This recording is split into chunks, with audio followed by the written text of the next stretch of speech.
హైదరాబాద్ మహానగరంలో ఏడాదిలో ఎన్ని ఇల్లు కడుతున్నారు, ఆ కట్టిన వాటిలో ఎంత మేరకు విక్రయాలు జరుగుతున్నాయి, ఎన్ని ఫ్లాట్లు ఖాళీగా ఉన్నాయి అమ్ముడుపోకుండా, అలాగే ఏ ఏ కొత్త ప్రాజెక్టులు ఏ ప్రాంతాల్లో వస్తూ ఉన్నాయి, ఎన్ని యూనిట్లలో వస్తున్నాయి అనేటువంటి అంశాల మీద క్రెడాయి సంస్థ ఒక సమగ్రమైనటువంటి సర్వే నిర్వహించింది. ఆ సర్వే ప్రకారంగా అసలు హైదరాబాద్ మహానగరంలో ఏడాదిలో ఎన్ని ఇల్లు కడుతున్నారు, కట్టినటువంటి ఇళ్లలో ఎన్ని విక్రయిస్తున్నారు, ఎన్ని అమ్ముడుపోకుండా ఖాళీగా ఉంటున్నాయి అనేటువంటి సమాచారాన్ని ఈరోజు మనం తెలుసుకునేటువంటి ప్రయత్నం చేద్దాం.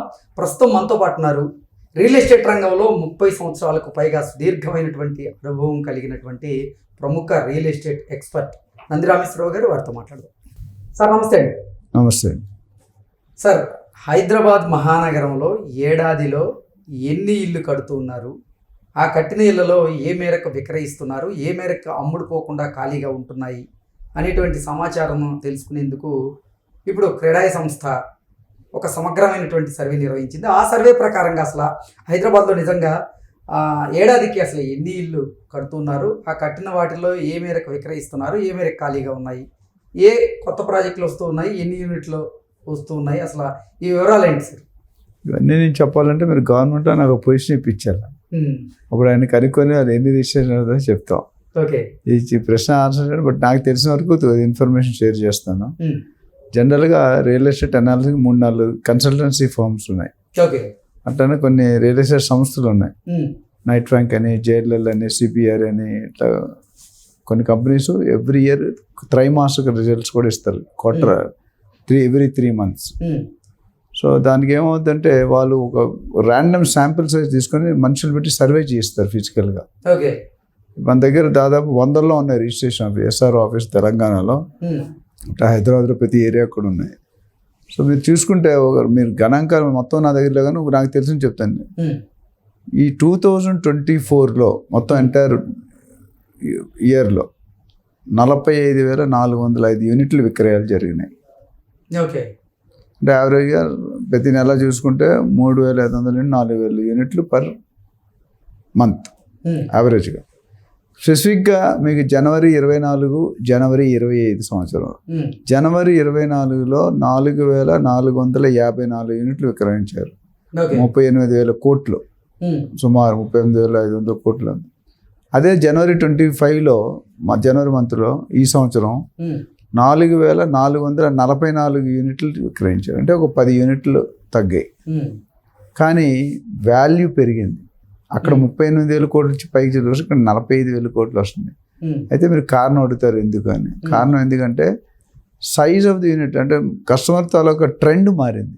ఓకే, ట్రెండ్ ఏం మారిందంటే అంతకుముందు 50 లక్షల కంటే తక్కువ ఉన్నవి ఎక్కువ సేల్ అయినాయి. ఇప్పుడు 50 లక్షలు, కోటి నుండి 1,50,00,000 ఉన్నది ఎక్కువ సేల్ అయినాయి.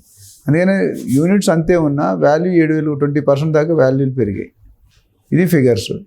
అట్లనే కమర్షియల్ చూసుకుంటే ఇప్పుడు ప్రస్తుతానికి 12.2 మిలియన్ చదరపు అడుగులు జాగా చేరింది.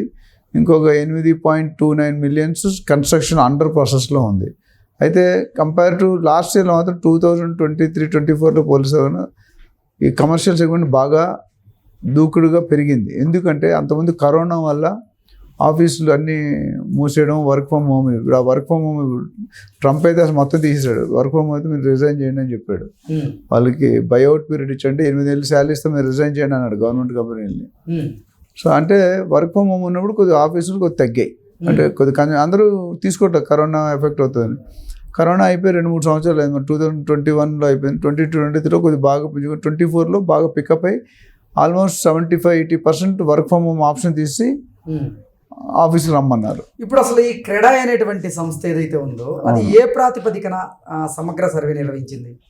అంటే వాళ్ళకు కొన్ని స్టాండర్డ్ నామ్స్ ఉంటాయండి. ఎన్ని విలేజ్లు ఉన్నాయి, ఎన్ని సబ్ రిజిస్టర్ ఆఫీస్ ఉన్నాయి, ఎంతమంది బిల్డర్స్. క్రెడాయి అంటే కాన్ఫెడరేషన్ మేడం, అంత బిల్డర్స్ మొత్తం ఉంటారు. అందులో నేను కూడా మన 3-4 months బ్యాక్ క్రెడాయి ఎగ్జిబిషన్ జరిగింది. ఎవ్రీ ఇయర్ 2-3 సార్లు జరుగుతుంటుంది.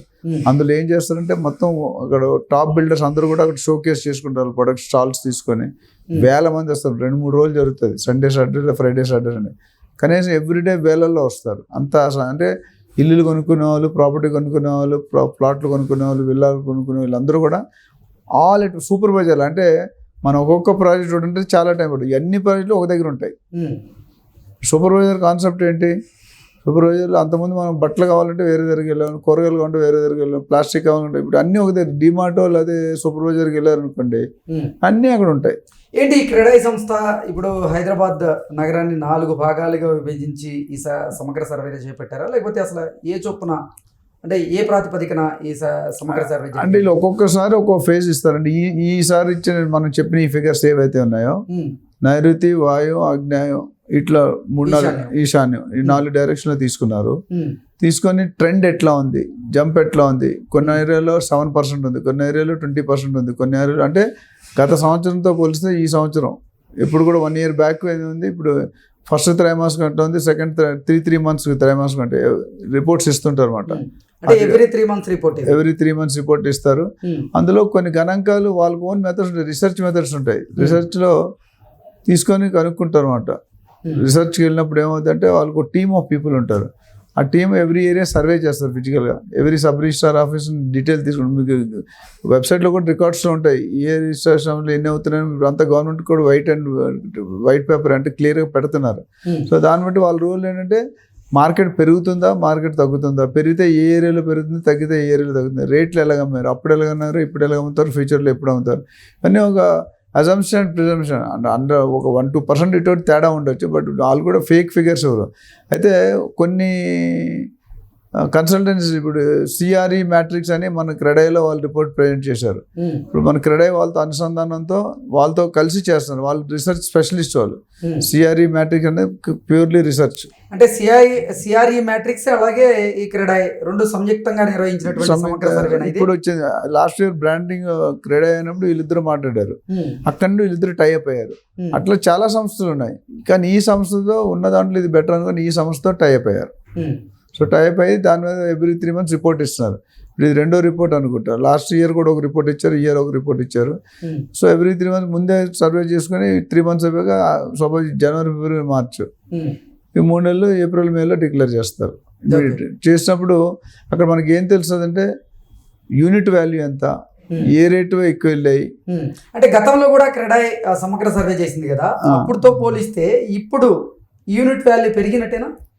నేను ఇందాక చెప్పా కదా మీకు యూనిట్ వాల్యూ పెరిగినట్టు. ఎందుకంటే నెంబర్ ఆఫ్ రిజిస్ట్రేషన్స్ అంతే ఉన్నాయి, వాల్యూ మాత్రం 7 కోట్లు పెరిగింది. ఇందాక నేను మీకు ఎగ్జాంపుల్ చెప్పాను, 38,000 కోట్లు 2024లో జరిగితే జనవరిలో, ఇక్కడ 45,000 కోట్లు జరిగింది. అదే మీకు నిదర్శనం. యూనిట్స్ అంతే ఉన్నాయి, రేట్ మాత్రం 20% ఎలా పెరిగింది. పెద్ద యూనిట్లు సేల్ అయినాయి, లేదా యూనిట్ లగ్జరీ సెగ్మెంట్ బాగా సేల్ అయింది. ఇప్పుడు లో సెగ్మెంట్ ఎల్ఐజీ, ఎంఐజీ, హెచ్ఐజీ ఎట్లా ఉంటాయి అట్లా ఉంటాయి ఇక్కడ కూడా.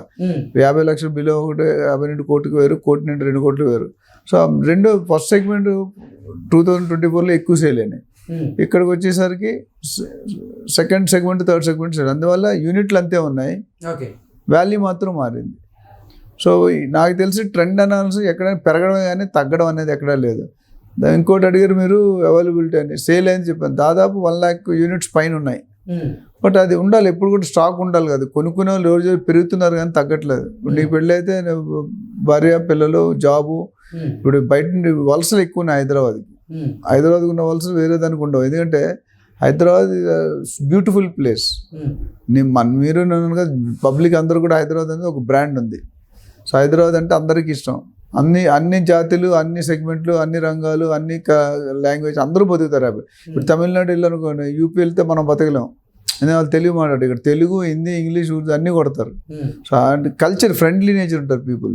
సో 1 lakh యూనిట్స్ ఉన్నా తగ్గుతున్నాయి. ఒకప్పటికి ఇప్పటికి బాగుండేది, కరోనాలో బాగా పెరిగింది, తర్వాత సేల్స్ ఉంది. ఇప్పుడు లాస్ట్ డిసెంబర్, జనవరిలో బాగా, ఫిబ్రవరిలో మంచి మూవ్ పొందింది. నవంబర్ వరకు కొద్దిగా స్లో డౌన్ అయింది. ఇప్పుడు డిసెంబర్ అందుకని జనవరి, ఫిబ్రవరి కూడా బాగానే రిజిస్ట్రేషన్ అవుతున్నాయి. సో ఐ థింక్ ఇట్లా బై నెక్స్ట్ దసరా కల్లా కొద్ది రేంజ్ అనుకున్న పాత రేంజ్ రావాలని కోరుకుంటాం. ఎక్స్పెక్టేషన్ అయితే బాగున్నాయి. ఇంకో 1 yearలో సెటిల్ అవుతుంది. ఎందుకంటే రేవంత్ రెడ్డి గారు క్లారిటీ ఇవ్వడం మొదలుపెట్టారు. మొదట్లో కొద్దిగా సందిగ్ధ ఉన్నా ఇప్పుడు కొద్దిగా ఓపెన్ అప్ అయ్యి ఇప్పుడు FCDA future city development authority కూడా డిక్లేర్ చేసి కొన్ని వేల కోట్లు దాన్ని కేటాయించి కొంతమందిని 90 to 93 పీపుల్ ఏదో both out sourcing and insourcing పెట్టి ఎంప్లాయీస్ పెడుతున్నారు. సో దానివల్ల అప్పుడు ఆ సిటీ డెవలప్ అయిందంటే అది పెద్ద హాట్ ఏరియా అయిపోతుంది, హాట్స్పాట్ అయిపోతుంది. అట్లా మిగతా కూడా శాటిలైట్ సౌండ్స్ చాలా రాబోతున్నాయి ఫ్యూచర్లో.